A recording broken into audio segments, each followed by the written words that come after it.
Perkenalkan, nama saya Putu Krisna Wiguna, NIM 4195, Fakultas FEB, jurusan Manajemen. Di sini saya akan menjawab ulangan akhir semester makroekonomi.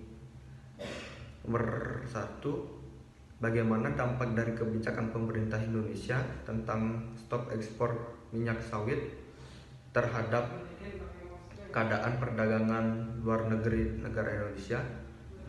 Menurut pandangan saya, kebijakan dari pemerintah tersebut lebih banyak ke dampak negatif, karena Indonesia merupakan pengekspor minyak sawit terbesar di pasar global, yang dimana komoditas minyak sawit di Indonesia akan kehilangan integritas dan kepercayaan dari negara pengimpor minyak sawit terhadap Indonesia, karena tidak konsisten dengan kontrak ekspornya. Ini menyebabkan petani sawit berkurang menguasai pasar global. Nomor 2, bagaimana penawaran dan permintaan uang di negara Indonesia imbas dari kebijakan pemerintah terkait stop ekspor minyak sawit?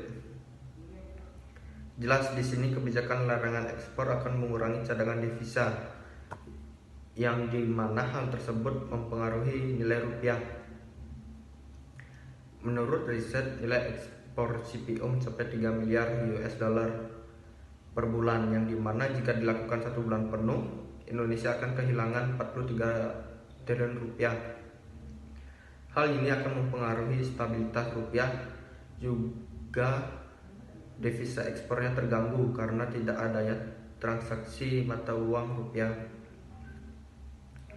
Nomor 3, apakah inflasi dan pengangguran terkena imbas dari kebijakan ini? Menurut saya, inflasi dari kebijakan larangan ekspor akan berkepanjangan. Menurut saya, ini akan menyebabkan inflasi jika kebijakan larangan ekspor akan berkepanjangan.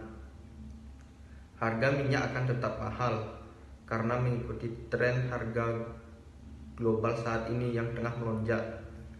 Hilangnya cadangan devisa negara yang menyebabkan melemahnya nilai tukar rupiah. Ini menyebabkan produsen lain yang berbahan baku impor akan semakin mahal karena lemahnya nilai tukar rupiah, yang membuat barang lain semakin mahal juga. Di sini suplai terhadap minyak sawit di Indonesia mencapai 40 juta ton, yang dimana demand dalam negeri hanya 10%. Ini akan menyebabkan oversupply yang menyebabkan produsen atau petani sawit rugi, sehingga pengangguran akan meningkat. Bagaimana pertumbuhan ekonomi Indonesia setelah ditetapkan larangan ekspor minyak sawit? Nomor 4, menurut saya larangan ekspor minyak sawit baik produsen maupun petani sawit akan berkurangnya mendapat revenue atau pendapatan. Yang pasti ini akan membuat GDP negara menurun dan juga akan membuat pendapatan per kapita menurun. Apa dampak positif? Nomor 5, apa dampak positif dan negatif dari kebijakan pemerintah Indonesia tentang stop ekspor? Dampak positifnya, suplai mengimbangi demand terhadap minyak sawit di dalam negeri dan juga menurunnya harga minyak sawit.